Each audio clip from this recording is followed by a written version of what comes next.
Welcome. On behalf of the Center for Crisis Studies and Mitigation at the University of Manchester, my name is David Schultz, and I'm a professor of synoptic meteorology and PI of the center.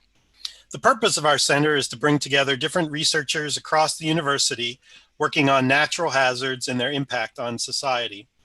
This is another one of our continuing webinars in our series that's been ongoing for the past few months. I want to thank Dr. Pon Suvanaseng of our center for selecting the speakers, organizing, and advertising this series. Our next webinar will be Reflections on Poverty and Power in Climate Vulnerable Villages in Myanmar by Dr. Angela May Mines from the Tyndall Center for Climate Change at the University of Manchester. That will be at 1 p.m. on August 25th, British time. After that, our next webinar will be Professor Kathleen Sherman Morris. That'll be on September 22nd, and we'll get you that information. To stay informed of our activities, please remember to follow us on Twitter at Crisis Studies, and check out our website for event updates and video postings. The format of today's talk will be as follows. During the seminar, you can enter questions in the chat box if you're in the Zoom room or on the YouTube live stream. You can also email your questions directly to me through the chat box if you'd rather not have the question be public. We'll do our best to get to all of them during the question and answer session. For now, let me introduce our speaker, Dr. Zee Jaffar. She's a marine biologist at the National University of Singapore with research interests in the evolution and ecology of marine fishes and the conservation of their habitats. She received her bachelor's and her PhD from the National University of Singapore and spent 4 years afterwards at the Smithsonian Institution. Zee has led and participated in many international and regional expeditions to enhance understanding on the diversity and distribution patterns of fish fauna. She is the author of 2 books, Fishes Out of Water, Biology and Ecology of Mudskippers. If you need to look this up, if only for the cover image, it's wonderful. And the second is Endangered Forested Wetlands of Sundaland, Ecology, Connectivity, Conservation. She's also the lead editor for the Singapore Blue Plan 2018, which is a 10-year roadmap for conservation of the country's marine areas. She's a keen diver, and she enjoys sharing her passion for the marine areas in Singapore through public engagement and education. The title of her talk today is called Resilience in Urban Reefs, a Case Study in Singapore. Dr. Jaffar, thank you. Thank you so much, David. Just Zee to everyone and to yourself as well. Thank you so much for having me today as I share a bit of my work and the work of my colleagues to just illustrate how interesting some of our urban reefs can be. So without further ado, I'll start, and then I'm happy to take questions after as well. So thank you again, David, for the very kind introduction. I'll begin. So I was asked to speak a bit about reefs in Singapore because Dr.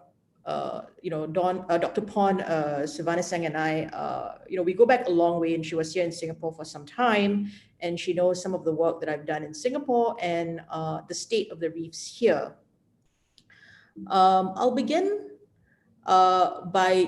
by actually giving you a bit of a background on population trends in globally, especially around coastal areas. And this is pertinent because it will highlight to you how impacted coastal areas are and how many people these coastal areas are actually supporting. So here are 2 maps, and the first map is actually, it depicts a time frame of 1945 to 1954, and it shows cities and areas in which their inhabitants, from green at about 100,000 inhabitants, all the way to over 10 million inhabitants, right? So obviously there's very few of them very early on. But in the second map, you actually see that these coastal areas have increased in size of, increase in size as well as increase in population size. And a lot of these areas actually increased only in a span of 30 or 40 years. So between 1985 and 2012, the growth in coastal cities skyrocketed. You see, especially in areas around the tropics, around East Asia and Southeast Asia, that this is especially so. So you have an increase of more than 500,000 inhabitants for many of the cities in these areas. Also, in terms of population proximity to coral reefs, again, you see that there's been a great increase in the numbers of people who are living close to coral reefs, expanding over time. And this is a data set based on the 2007 population data. And it shows that in Southeast Asia, for example, that more than 450 million people actually live within 100 kilometers to a reef, right? And that is understandable because Southeast Asia, of course, is an archipelago, so you would get people living in very close proximity to reefs. But if you see, if you compare Southeast Asia to other areas with coral reefs, you see that they by far have a lot more people with access to coral reefs. So when you have a large number of people living by coastlines and near coral reefs, they tend to have an impact on the natural systems. Here, you see, the impacts that are accumulated. So these are local threats that are accumulated. The data is accumulated and shown in this global map. So you have the cool colors to depict low levels of threat, and then the warmer colors to depict higher levels of threat. And again, you will see that around the areas of South Asia and Southeast Asia, that these threats tend to be very, very high. Unfortunately, this is also the area in which you have the coral triangle. So there is great concern. Several workers have highlighted some of the anthropogenic drivers for changes in urban coral reefs. And this is specific to urban coral reefs and focusing on the reef ecosystems. So a lot of these urban reefs, so those near cities, near human inhabitants, they are often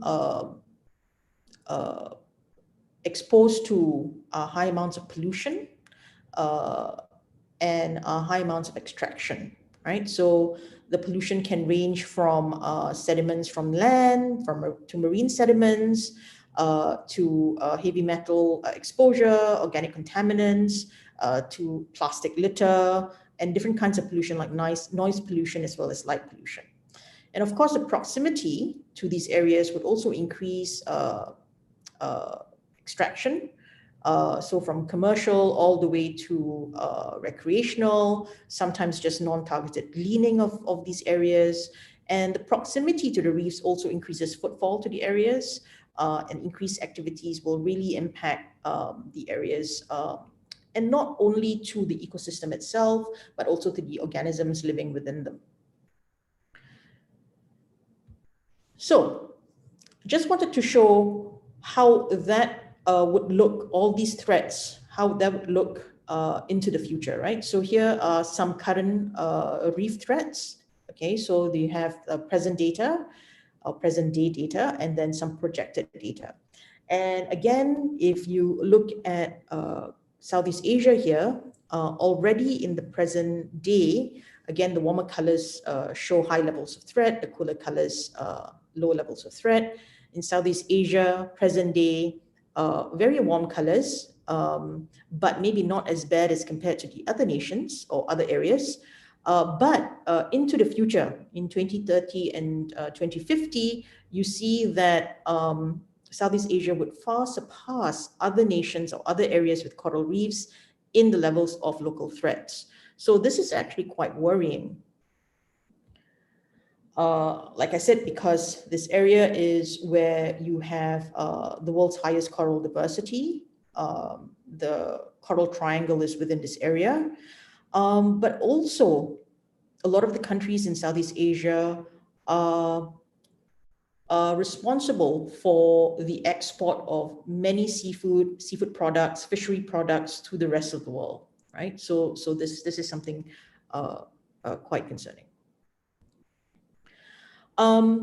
So in order to delve a bit deeper into what urban reefs in Southeast Asia would be like, I'm going to focus my talk today on Singapore.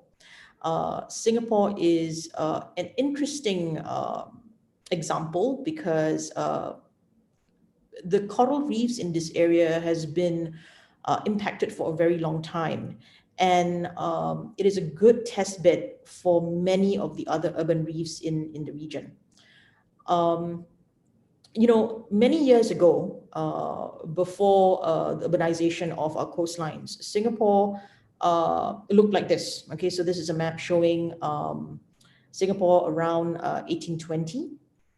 And you can see that a lot of the island is covered with freshwater swamp forests, mangrove forests, and lowland dipterocarp forests, with some islands to the south, which also have mangrove forests and coral reefs. And at that time, the area of Singapore was only about 578 kilometers square, so below 600 kilometers square. Now, this is present-day Singapore. You will see that the mangrove forests have really shrunk in size. We have lost over 95% of our mangroves in terms of area. And whatever that is left are really just a small area which are scattered throughout the main island as well as some of the offshore islands. Most of them are fringe mangroves, so they do not really confer any kind of ecosystem goods and services. But what we were talking about and what we want to concentrate on today are the reefs. And the reefs, like I said, mostly occur in the southern islands of Singapore. So you will see all these lines which are drawn in black, that's where the reefs are. So all these islands have fringing reefs as well as submerged reefs. But I would like to draw your attention to this map here. This map actually shows you what it's like in Singapore now. So at present, the area of Singapore is about over 700 kilometers square. And that is really due to reclamation over time. So the darker colors are the original areas in Singapore, and as you go lighter, it's coming more recent in time, right? So here you see reclamation to the main island and the southern islands in various stages, actually also to the northern islands in various stages. So from the year 1953, where you get mostly what Singapore was like before, a lot of reclamation occurred between 1960s and 1970s, 1980s, and you see this massive expansion. And to date, we have now grown about 20% of our original size. Okay, so that's really massive.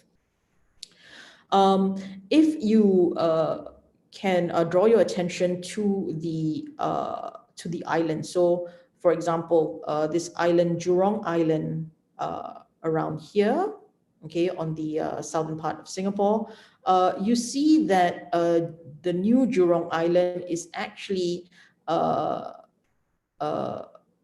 formed from a group of smaller islands. So once these smaller islands were reclaimed and then joined together, Jurong Island then became an area for industries. Now, this was also the same for several other areas. Many of the areas in the southern islands were reclaimed, and they served many different purposes. Industries include petrochemical industries, which are quite rife in some of the southern islands. There is also this weirdly shaped island here called Pulau Semakau or Semakau Landfill. I'll talk a bit more about this later on, right? Now, what does this mean when you have a reclamation to this extent? If you look at the map of Singapore right now, you see that the edges are all straight. There's no more of the native vegetation or the natural vegetation. A lot of the coastal areas are now urbanized and enhanced, right? In doing so, what happens is that a lot of the native biota and native ecosystems are lost. So I'll go back to 1819, 1820, when Singapore was how it was when you first saw that very first map of Singapore, right? At that time, Singapore was already a thriving area for, as a port of call. And 1819 is actually a time where, Singaporeans believe is the start of modern Singapore, because it was founded in 1819 by Sir Stamford Raffles. This gentleman here is from the East India Company. And he founded Singapore to be one of the port of calls of the British due to its deep natural harbor. And this is how Singapore looked like, a few years after that. The British actually almost immediately started changing the coastal landscape of Singapore. So when they first landed in 1819 and started a free port, what had happened then was a few years after, so 1822, they had already then started removing some of the natural vegetation at the Singapore harbor. So these areas, okay, just take a look. These photos were from the 1930s, 40s, and 50s. These very same areas now, after reclamation. Okay, so this is the Singapore harbor. It looks like this now. So the areas after reclamation are left to strengthen. And then after a certain period of time, they are then built upon. So this is how it looks like. That very area that you saw just now, full of junks and small boats, is now considered one of the prime business districts of Singapore. Okay, so really, really big changes and urbanization to the coastal areas. But at what cost do these things come? All right, so some of the consequences of these very rapid and massive urbanization projects can be placed in two different groups. Okay, so that there's a primary consequence and a secondary consequence. So one of the primary consequence is the loss of habitat. So that's definite. The habitats that were there just are no longer there, right? So they are built upon, they disappear. So that brings about a decrease in the area of the natural habitat and also the abundance of the organisms that live in them. The secondary consequence, or some secondary consequences, include sedimentation due to these reclamation activities, and bear in mind that these reclamation activities are ongoing, right? So you have different points in time where different shorelines are being reclaimed. So this allows for the almost permanent suspension of very small sediment and silt particles in the water, and it causes a great degree of light attenuation.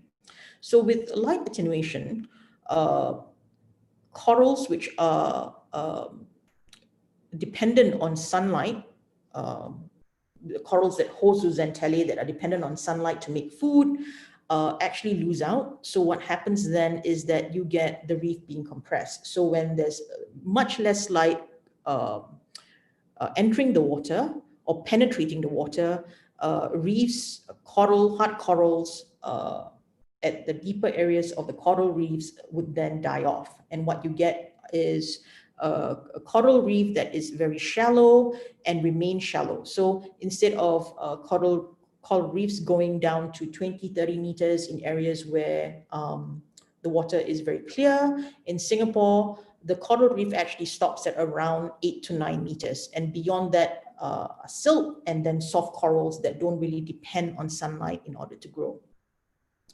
You also have other consequences like eutrophication and vulnerability to many different stresses. So this is an example of you're looking at the reclaimed area, which is now an area where there's port activities. You're looking at this from a patch reef called Cyrene Reef. And on Cyrene Reef, this patch reef is at the high tide, it disappears, and then at the low tide, some parts of it gets exposed. There are some seagrasses adjacent to the reef, and this is what you see here. What you see, these bare patches and these trails on these seagrass meadows are actually feeding trails of dugongs, which are sea cows, very closely related to the manatees. But we don't see them, and they're very rarely. We don't see them live, definitely, but they're also very rarely observed dead. So this was one instance that we found dead carcass several years ago. The other consequence of a lot of these urbanization of the coastline is that you get a lot of changes in hydrodynamics. Also with shipping activities, you get a lot of wake. So there is a tendency for coastlines to erode. So we actually fortify our coastlines. We call them armored coastlines with seawalls. So this is nothing new to you. You also see armored coastlines in all of the UK, and the coastal areas of the UK. So this is a very common way to try and curb erosion in areas with high wave energy. So what we see here is actually a marine park in Singapore. So these are 2 islands which are designated marine parks in Singapore. There has been some reclamation works here. The lagoons are not natural, and then around them are the seawalls to protect this area from further erosion. Singapore is also, as I mentioned, since the time of Raffles, a global port of call. It has become one of the top 5 busiest ports in the world. Just in 2010 alone, for example, more than 120,000 vessels called into our port, and they only considered vessels over 75 gross tons. So actually there's a lot more vessels than that, especially for the smaller ones. And out of our very small maritime territory of only 231 square miles, 82% of this are actually designated as port areas. So a large area of a large portion or percentage of the marine areas that are left after reclamation are actually meant for shipping activities.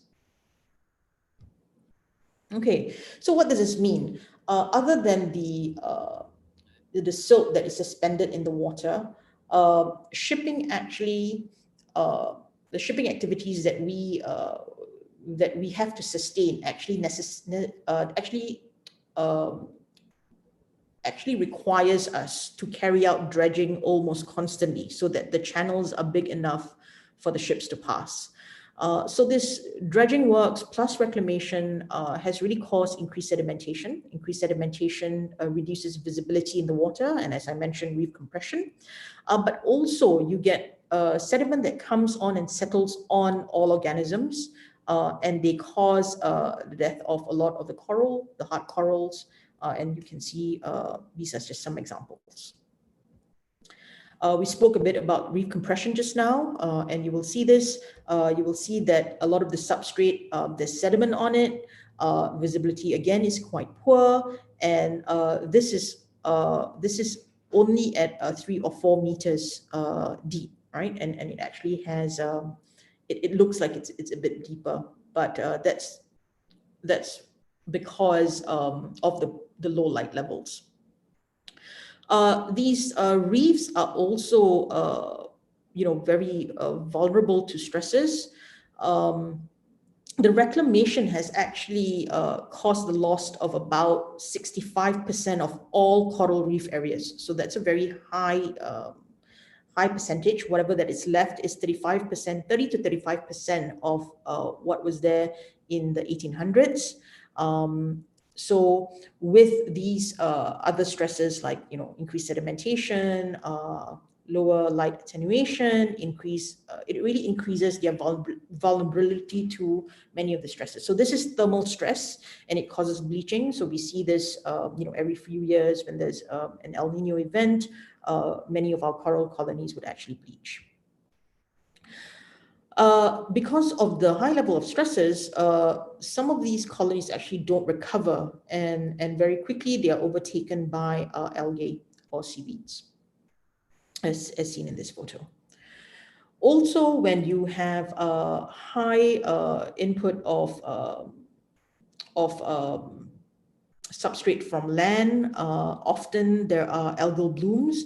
This actually on a natural basis, there is a natural seasonal cycle, but you see larger algal blooms in areas which have high movement of sediments from the land, right? So eutrophication then causes this bloom in algae. But despite all these impacts that our reefs are facing, the coral reefs in Singapore are resilient, and they continue to surprise scientists. Why do I say that? There are several reasons. I'll share with you some of them. In Singapore, we continue to carry out baseline research that is considered exploratory to many.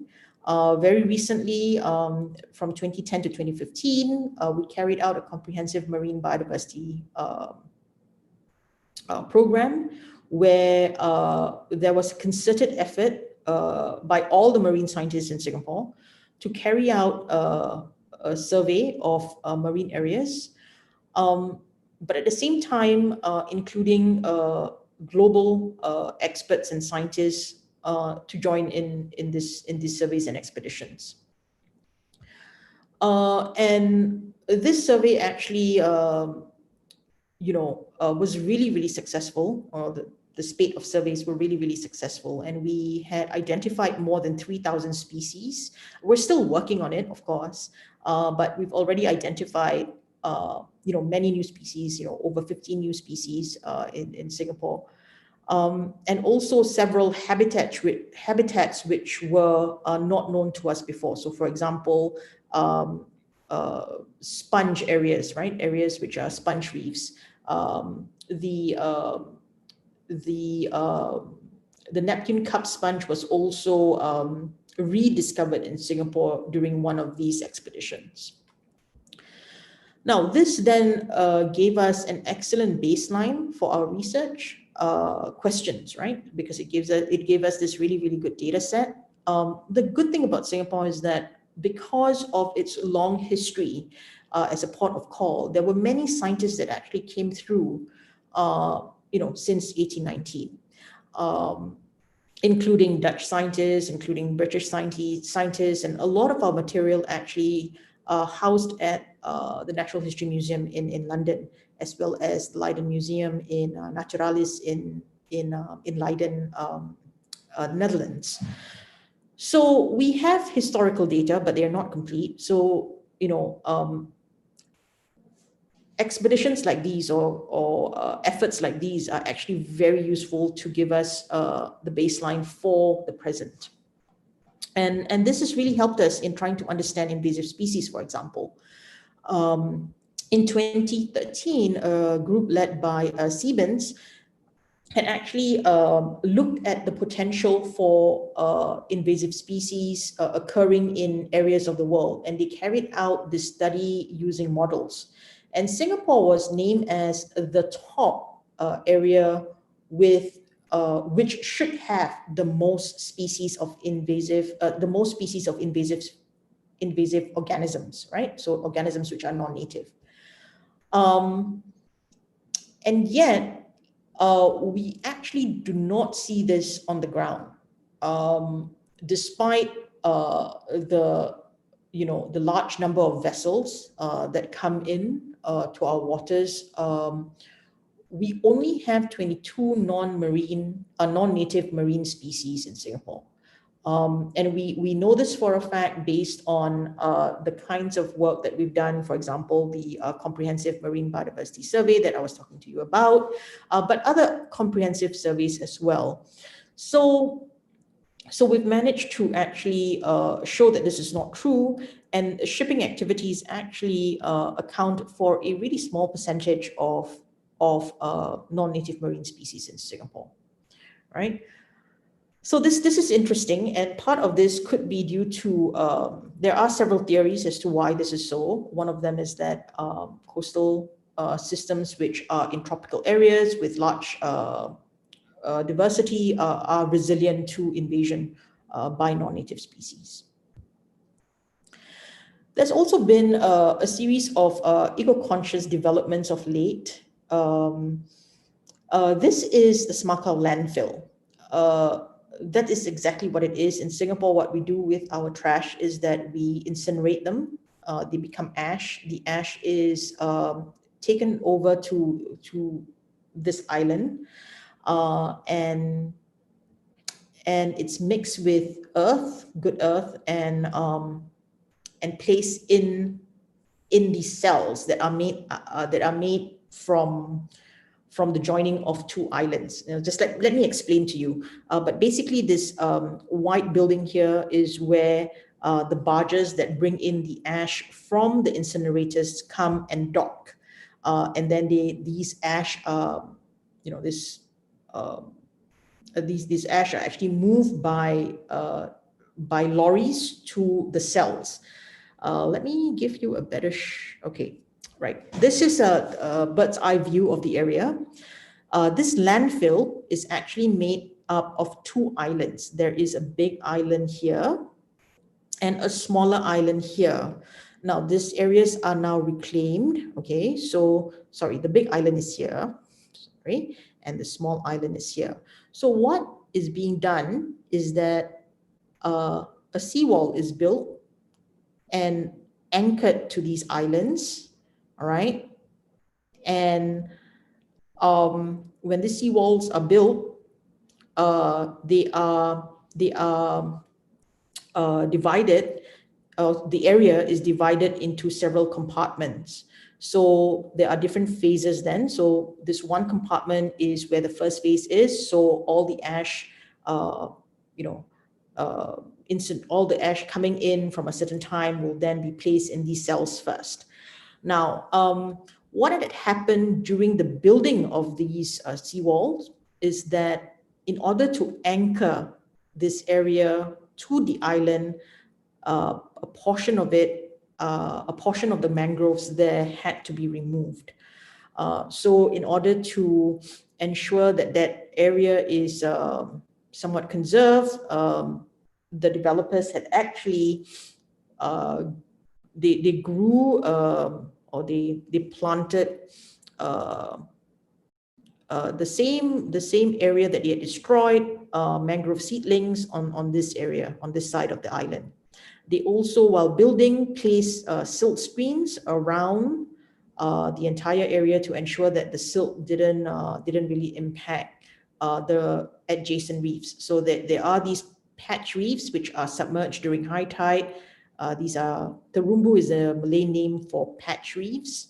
So all these patch reefs are actually adjacent to this island, so that during the works that the building of the seawall, that these other patch reefs are not are not impacted. Going back to the landfill, what happens is after the building of the seawall, the inner area is then lined with a geomembrane that would ensure that whatever that, if there's any leachate from the ash or whatever that is being placed in the cells, that they are not, they can't escape the area. So the geomembrane is all over within the cells. For the second phase, it's this area here with a big pool. There is an opening that allows for tidal cycle, and it's only when the second phase starts and this area is then utilized that the opening would be closed, right? So we are close to that now. So this is one way. So instead of reclaiming, so reclamation only occurred at the very beginning in order to build this facility, but now we're actually creating new land from incinerated trash to form more land, right?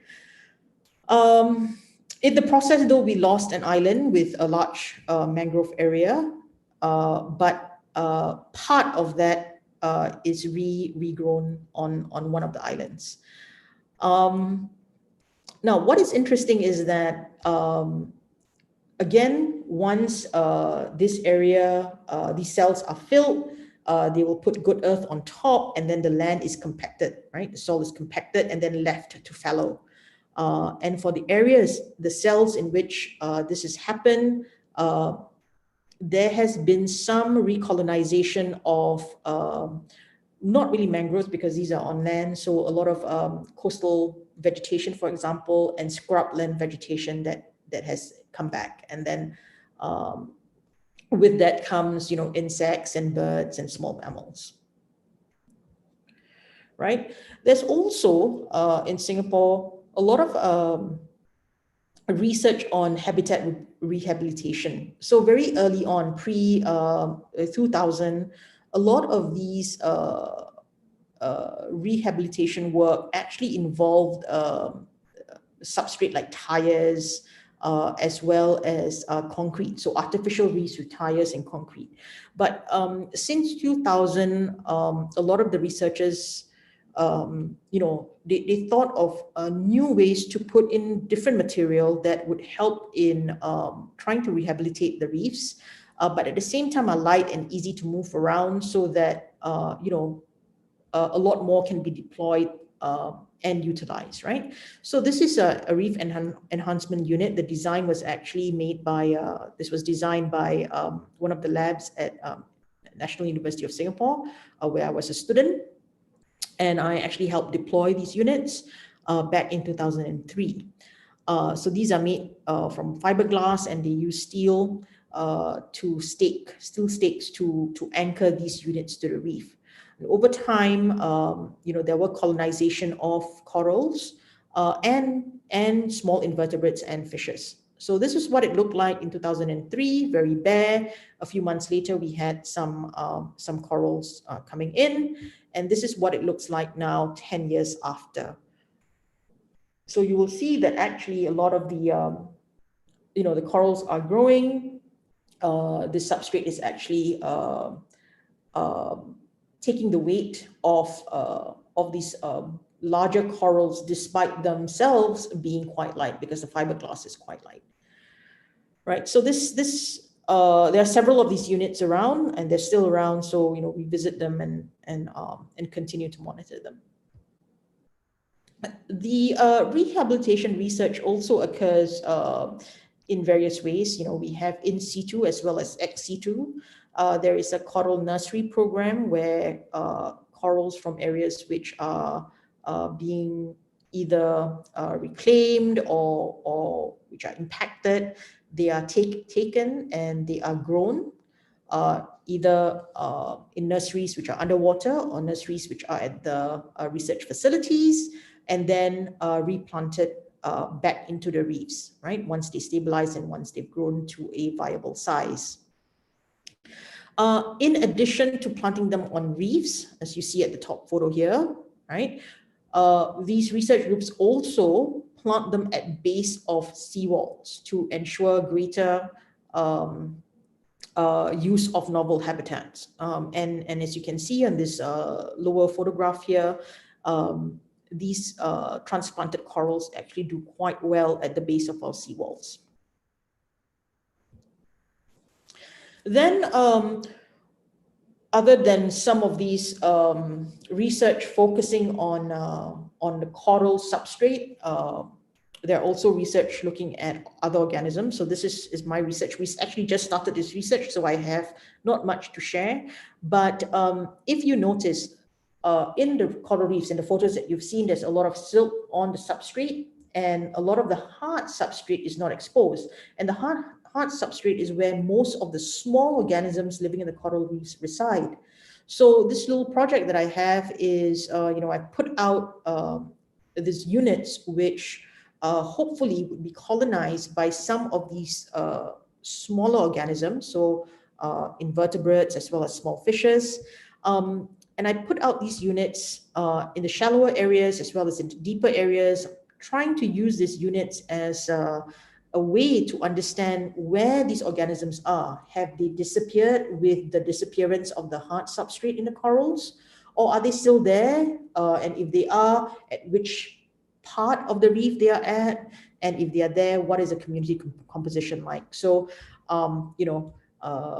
like I said, I just started on this project, and, come 12 months, I will have the data ready to share with you. Another project which I'm involved in is this one. This is a habitat augmentation research project, and this is a collaboration between government agency, the industry, and academics. These are huge units, coral artificial reef units, which are really, really big. They are, 9 meters by 5 meters tall units, and these units are deployed in 2019 in the Southern Islands again, okay, adjacent to our coral reefs. Now, these units were designed to aid in rehabilitation of the reefs, of course, but also took into account, fish behavior. So you have areas where fishes are able to rest or take refuge in, and we are actually working on this right now to see where, the rate of colonization, how these units are being utilized by these organisms. So these units are big enough that you can actually swim through them, which has been really exciting for us. And we've seen the slow colonization of these units, and it's been very rewarding. So, for example, you see these large, rabbit fishes, Phacelia, in and around these units. And as you see from the lower photograph, that there are also corals that are already starting to grow at the base of the unit. And then soft corals around the more shallow areas of this unit. Okay, but having said that, having shared our efforts in science and in conservation for the urban reefs, I have to say that successful conservation is not possible without education and empowerment, and it's not possible without the community and stakeholders. So you will often see that most academics in Singapore are very, very involved in public outreach. And education has been the forefront of many of us, and we try to reach out to the public in very tangible ways. So we carry out volunteer talks, walks. Also, we are involved heavily in citizen science programs, and we try to engage also with government agencies and members of the public. In addition, we we try, like I said, we try to engage, the government and government agencies, and this is not new. This is the Singapore Blue Plan. This is the third iteration of the Singapore Blue Plan, and there were two iterations before this. It comes every 10 years. The third iteration was in 2018. The Singapore Blue Plan really is a set of recommendations that looks at conservation of marine areas in Singapore, and it's submitted. It's a ground-up initiative. It's submitted typically by academics together with members of the public, with stakeholders, and it's submitted to the Singapore government for consideration. This year is the first time that we have had such overwhelming support with 120 contributors. Typically, it's a handful. It's about 15 people on the Blue Plan. But for this year, when I was asked or tasked to do it, I felt that with such a wealth of information from such a big group of people, that it would serve us better if we were to include all these voices. And this Blue Plan was submitted to the Singapore government in October 2018. And just in the first week alone, there were 10,000 hits for the plan. So we're very, very happy with this. So I'll end up with saying this, that, urban coral reefs in Singapore, they continue to be resilient primarily due to their biology and evolution, right? So over time, corals that have been exposed to thermal stress, for example, do not bleach, all right? So there's biology and evolution. So that plays a large part in their resilience. But to a smaller extent, right? I think the efforts of naturalists, conservationists, and stakeholders do play a part in ensuring that our urban reefs remain resilient. So that's the end of my talk. I wish that you enjoy. I hope that you enjoyed it, and I'm happy to take any questions that you may have.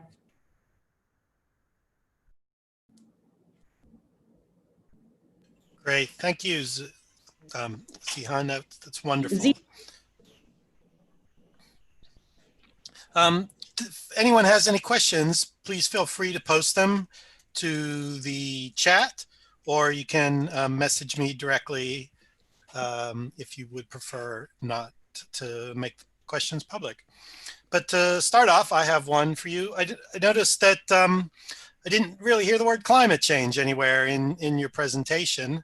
Is there, what's the likelihood of climate change affecting the reefs in the future? Well, obviously the likelihood is very high. I didn't talk about climate change. I wanted to make it a very local threat. So if you had noticed, I started out with, talking about local threats for regional reefs, and then continued with local threats. Because with local threats, it's easier to manage and easier to mitigate. With climate change, the issues are large and looming, and they are there. We notice that thermal stress, being a forefront as a stressor, right? Because of increasing temperatures, sea surface temperatures, all right? And this is not just for Singapore, you see it in the region. They are becoming more often. So before, mass bleaching events would occur maybe once in 10 years, and then once in 5 years, and then now once every 2 or 3 years. So you do see that. And then ocean acidification as well. So definitely they are there, but for the talk today, I was actually focusing more on the local threats, local impacts that, that is really within, it's actually, it's very prominent, and it's very, it's there, right? So it's something that you can easily meet head on and then try to mitigate. So that's the reason why.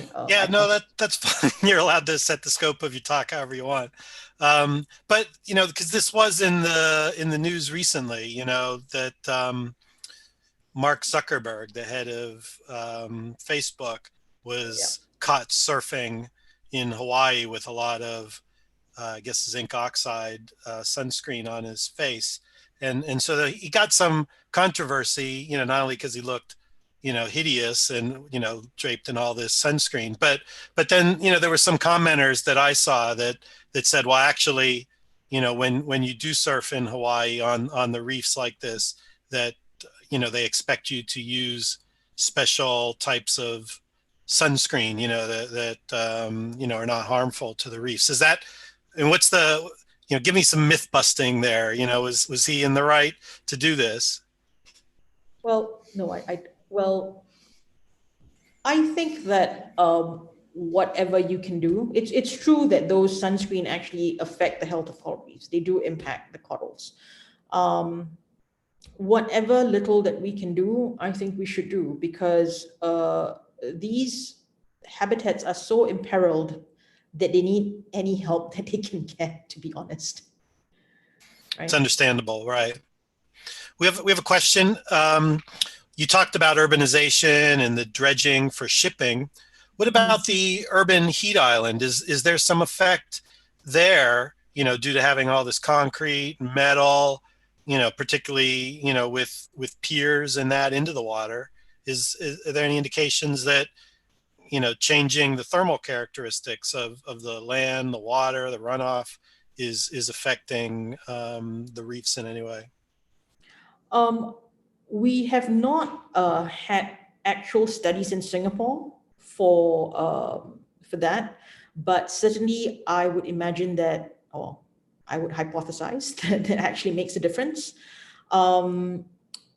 In Singapore, we don't have that many piers and so on. So mostly it's seawalls around the main island, and then some seawalls around some of the southern islands.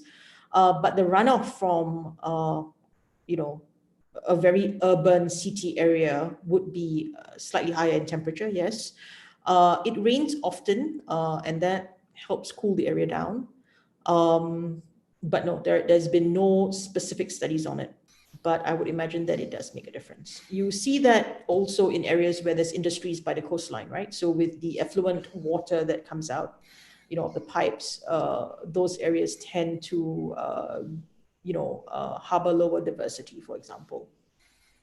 Yeah. And Jenny from YouTube is asking, how do the Singapore reefs cope with the marine plastics? So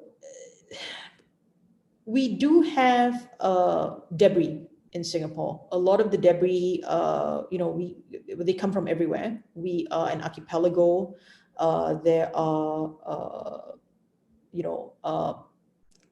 large amounts of debris from all over, not just from Singapore, right? And the sea is an open system. We get plastic debris coming in from land, right? Especially when it rains. But we also have, these abandoned nets, that kind of, debris coming in from, our neighbors in the region. For the most part, we don't see the big nets wrapping around our reefs.